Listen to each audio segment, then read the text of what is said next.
Pertama sekali, marilah kita senantiasa bersyukur atas nikmat yang diberikan Allah kepada kita, nikmat iman dan Islam. Karena iman dan Islamlah ibu-ibu bisa bergabung di wirid Yasin. Orang non muslim nggak ada wirid Yasin seperti kita kan? Tak pandai dia baca Yasin. Jadi karena iman Islam. Kemudian berselawat kita kepada Rasul, Allahumma sholli ala Sayyidina Muhammad. Rasul adalah sebagai ikutan tauladan kita. Laqad kana lakum fi Rasulillahi uswatun hasanah. Siapa idola kita? Rasulullah. Siapa panutan kita? Muhammad Rasulullah. Bagaimana mencontoh keluarga Rasulullah. Bagaimana membina akhlak, lihat akhlak Rasulullah. Anak dan cucu kita ajarkan sejarah Rasul. Waktu anak-anak Rasul itu orangnya jujur, berbudi pekerti. Kita hari ini mendapatkan anak yang jujur, berbudi pekerti, udah agak-agak payah kan Bu? Nah ya. Bagaimana kalau ada tamu datang, orang tua kita, suruhlah anak salam kakek, salam nenek. Nah, itu agak payah, nah kayak dulu. Asik anak-anak kita sudah main HP. Tak dibelikan, semua orang sudah di rumahnya anak-anak HP. Agak lain juga awak, ikuti juga lah jadi zaman. Itulah masalah kita sekarang. HP ini sebenarnya Android ini, internet ini nggak jahat. Yang jahat itu kalau kita gunakan yang salah. Tapi memang itulah setan itu. Jarangnya kita nanti temukan anak-anak nengok HP, mengaji dibukanya kan. Ceramah dibukanya. Paling dibukanya nanti film, main game. Ada lagi judi. Main kartu macam. Itulah betul butuh bimbingan orang tua, insyaallah ya Bu ya. Rasulullah jadi panutan kita, contoh teladan kita sampaikan kepada anak kita cerita-cerita Rasul. Saya ingat dulu waktu kecil kalau mau tidur diceritakan orang tua tentang ada cerita dongengnya. Sekarang kita tidak cerita dongeng, cerita Nabi aja. Saya dulu di Medan mengajar anak mengaji, kalau saya suruh baca Iqra itu Al-Quran bosan. Saya ceritakan cerita kisah Nabi, senang orang tua. Nabi Yusuf, Nabi Yunus yang ditelan ikan, senang orang tua. Besok saya datang, Ustaz kita cerita aja ya kata. Senang nih cerita. Itulah anak-anak. Tapi sekarang anak-anak kita kalau bisa kita cerita, nggak lagi didengarnya karena yang mau dengarnya HP-nya, tak lepas dari tangannya. Pandai-pandailah kita mendidik anak dan cucu. Jemaah yang dirahmati Allah Subhanahu wa taala, karena itu banyak kita bersolawat kepada Rasulullah. Allahumma sholli ala sayyidina. Kaji kita sore ini Bu, sebelum tanya jawab perlu juga ada tema kajian bahasan kita.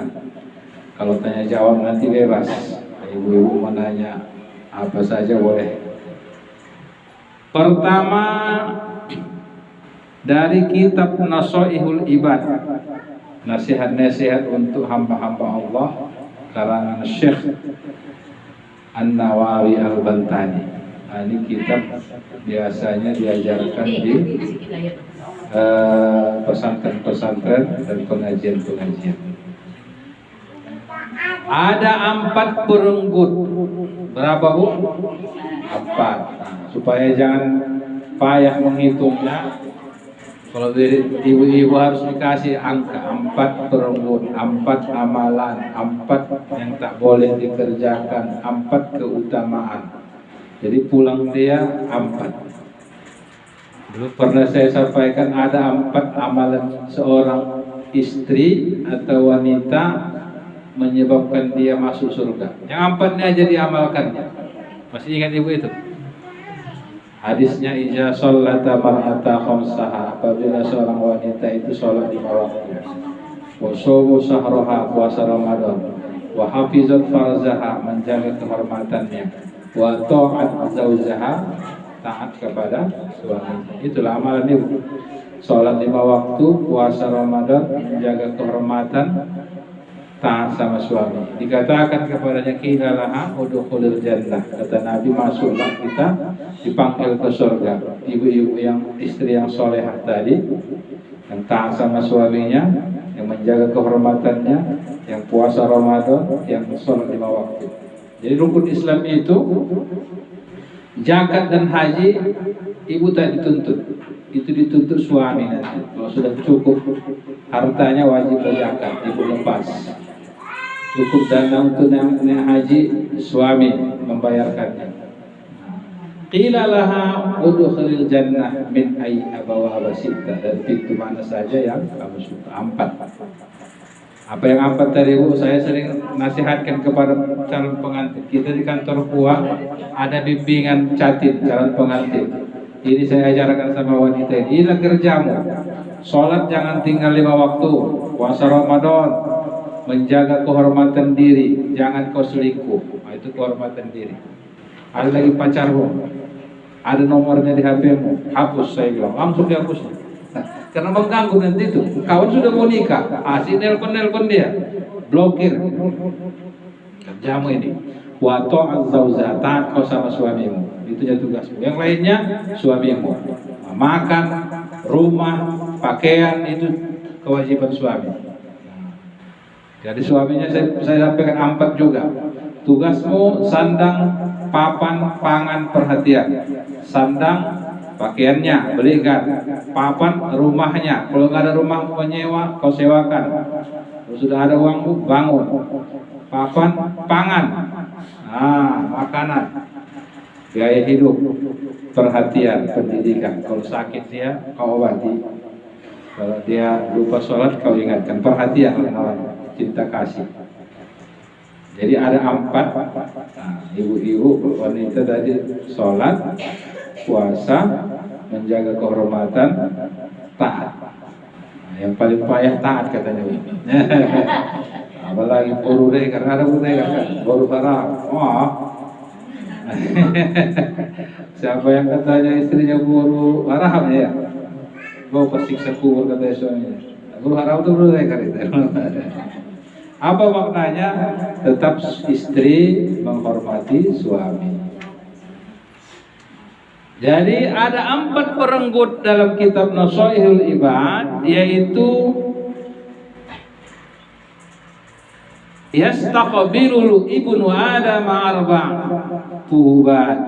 Ada anak Adam ini nanti direnggut dia 4 perkara. Apa itu? Yang pertama, yantahibu malakul mauti ruha. Malaikat maut akan merenggut nyawa kita. Tak bisa protes kita, Bu. Nggak ada protes itu. Kalau sudah sampai waktunya, selesai.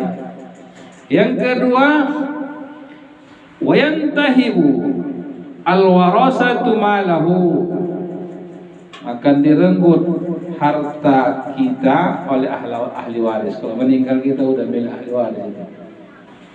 Ibu-ibu yang menabung, beli cincin, beli gelang, beli kerabu, beli rantai, beli paun, habis kumpulnya harta itu. Meninggal ibu, milik siapa itu?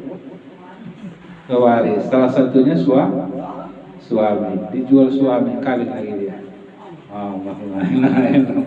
Maka jangan terlalu cinta kepada perhiasan. Katanya kalau wanita, dalam satu buku saya baca, wanita itu katanya kalau sudah berkeluarga lebih cintanya dia kepada emas daripada suaminya. Betul itu? Lebih cinta dia perhiasan daripada suaminya. Itu hebatnya. Makanya kalau anak-anak 4, anak 5, ada cucu nggak lagi diperhatikannya suaminya. Iya. Katanya, ini bukan orang dusun bukit, bukan orang kampung Jawa, orang sana. Nggak lagi diperhatikannya suaminya. Lebih cinta dia kepada perhiasan. Entah betul entah enggak. Entah saya. Cuma saya baca begitu. Tapi kalau seorang laki-laki katanya tambah tua tambah cinta dia sama istrinya.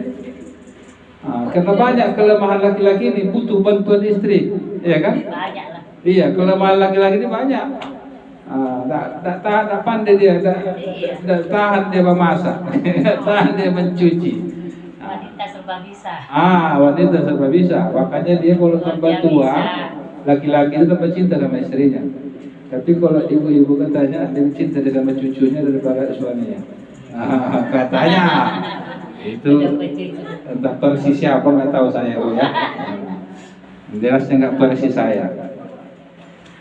Lalu yang ketiga, wayan kode ini habis.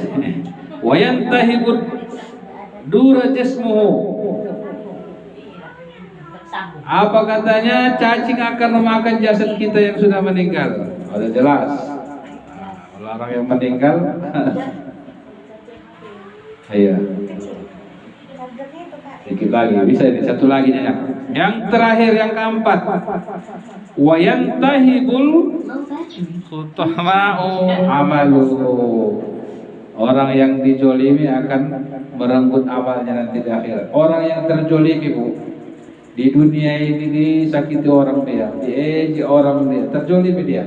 Di akhirat menimpa pahala dia. Itu dia. Ditariknya pahala orang-orang yang menjolimi dia, yang mencaci dia itu. Ya, silakan dicopot supaya panjang kaji kita ini. Belum kita jawab. Low battery katanya.